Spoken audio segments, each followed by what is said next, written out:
Morning, I'm Steve Johnson, and here is a look at the latest from the Dove newsroom. Loyalists in Cuba were able to pay their final respects for the fallen dictator Fidel Castro. The ashes of the late Cuban leader were interred at the Santa Efeña Cemetery in the eastern city of Santiago. After the private ceremony, citizens were briefly allowed to see the cemetery to see Castro's tomb. Santiago is where Castro launched his revolution in 1953 and his rise to power as a dictator. In spite of his long track record of human rights violations, firing squads, and falsely imprisoning dissenters, there are still those who view Castro as a hero. Well, the standoff in North Dakota continues over the proposed pipeline through the state. Authorities there now have said that they'll move away from a key bridge near the main Dakota Access Pipeline camp if demonstrators agree to certain conditions. Officials anticipate a confrontation coming in the next few days. It could be the culmination of weeks of protests. Since this summer, Native American and environmental activists have been battling to block construction of the 1,172-mile pipeline that is slated to traverse 4 states and transport crude oil from North Dakota's oil fields to refinery markets in Illinois. Christmas trees in Oregon may cost a little bit more this year as the supply of holiday furs in the state has dropped. Some growers have left the market, and there are fewer trees to go around this year, which could push prices slightly up.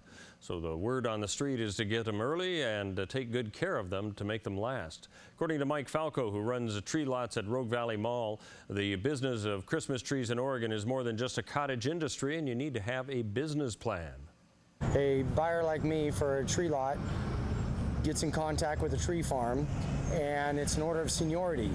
And the longer you're with them, the more availability you seem to have.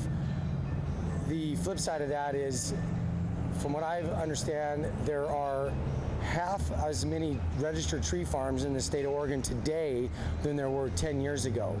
Now, Falco says that they're giving kids coming to the lot their own baby tree to decorate for free. Most trees in southern Oregon start at around $15, and they increase with height and style.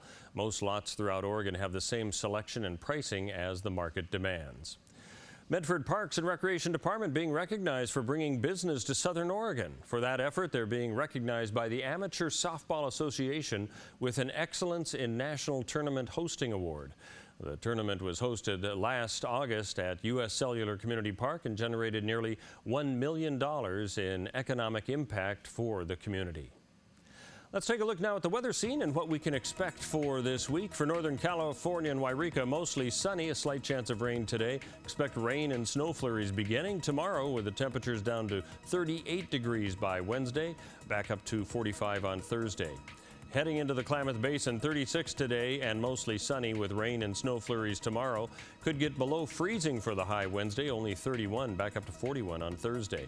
Along the Oregon coastal area, expect rain for the rest of the week with highs in the mid-40s to the low 50s. For Central Oregon, that is in the Bend area, snow flurries today and tomorrow. High of 35 today, only 27 for the high tomorrow. You can expect that to continue through the rest of the week. For the Portland metro area, 41 today, a mixture of rain and snow, and then mostly sunny for Tuesday and Wednesday. And for southern Oregon in the Medford area, good chance for rain and snow flurries throughout the week, a high of 45 today, only 41 on Wednesday. That's a look at news and weather. You're up to date on the Dove.